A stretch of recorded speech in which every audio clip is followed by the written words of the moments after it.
बिस्मिल्लाहिर्रहमानिर्रहीम। अस्सलाम वालेकुम। Welcome to she's cooking corner. क्या हाल है आप सबके, कैसे हैं आप सब। तो जी आज हम अपने किचन में बहुत ही लो बजट और घर में मौजूद चीज़ों से ही बन जाती है बहुत ही ज़बरदस्त रेसिपी। तो अपने रेसिपी जानने के लिए वीडियो को लास्ट तक देखते हैं स्किप किए बगैर। तो बहुत ही मज़ेदार बनने वाली है, तो ज़रूर ट्राई कीजिएगा इस क्रिस्पी रेसिपी को और अपनी इफ्तारी को एंजॉय कीजिएगा।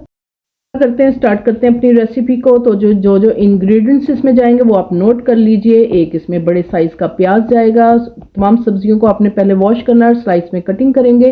और एक शिमला मिर्च, इसको भी हम स्लाइस में कटिंग कर लेंगे बारीक।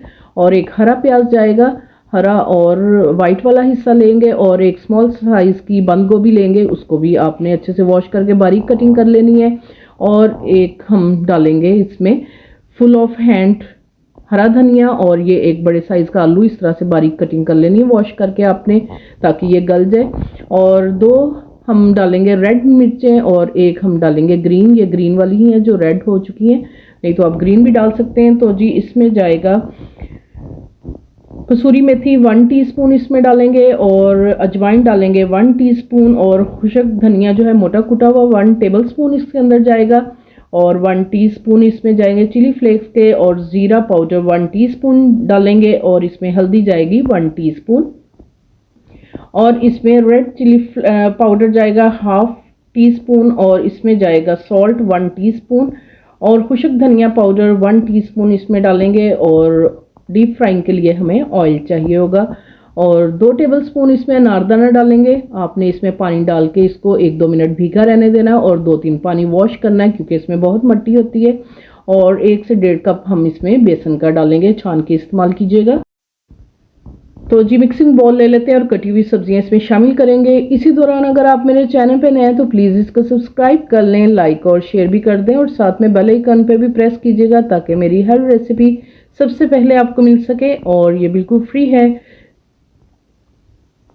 और जिस तमाम इसमें मसाले डाल देंगे जो मैंने आपको बताए हैं। और इसमें जाएगा अनारदाना और बेसन को छान के इस्तेमाल करेंगे हम।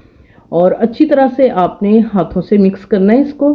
पहले आपने बिल्कुल भी पानी नहीं डालना, ताकि जो सब्जियों का पानी है वो इसमें अच्छी तरह मिक्स हो जाए। फिर थोड़ा सा पानी डाल के इसको वेल कंबाइन करेंगे। और आधा कप और इसको ज़रूरत है और उसमें डाल दूंगी और छान के इस्तेमाल कीजिएगा। अच्छी तरह से मिक्स करें। ये देखें अब इसकी कंसिस्टेंसी इस तरह से होनी चाहिए, ज़्यादा बेसन भी नहीं होना चाहिए। और ऑयल को मीडियम गर्म कर लिया है और इस तरह से पकौड़े बनाकर आपने इसमें डालने हैं। और मीडियम टू लो फ्लेम पे ही हम इसको कुक करेंगे। 2 मिनट के बाद इसको पलटेंगे इस तरह से और खूबसूरत सा गोल्डन कलर दे देंगे। और बहुत ही मज़ेदार और क्रिस्पी मज़े के बनेंगे ये। और डिश में निकाल के दिखाती हूँ आपको इसकी लुक। ये देखें अब बहुत ही मज़ेदार और क्रिस्पी क्रंची बने हैं। तो तोड़ के दिखाती हूँ आपको अंदर से। ये देखें आप, तो ज़रूर ट्राई कीजिएगा इस रेसिपी को। अगर मेरी वीडियोस आपको अच्छी लगती है तो लास्ट सब्सक्राइब के बटन को प्रेस कीजिएगा, साथ में बेल आइकन ऑल पे प्रेस कीजिएगा, ताकि मेरी हर रेसिपी सबसे पहले आपको मिल सके। और ये बिल्कुल फ्री है। Thank you for watching. Next video तक के लिए अल्लाह हाफिज़।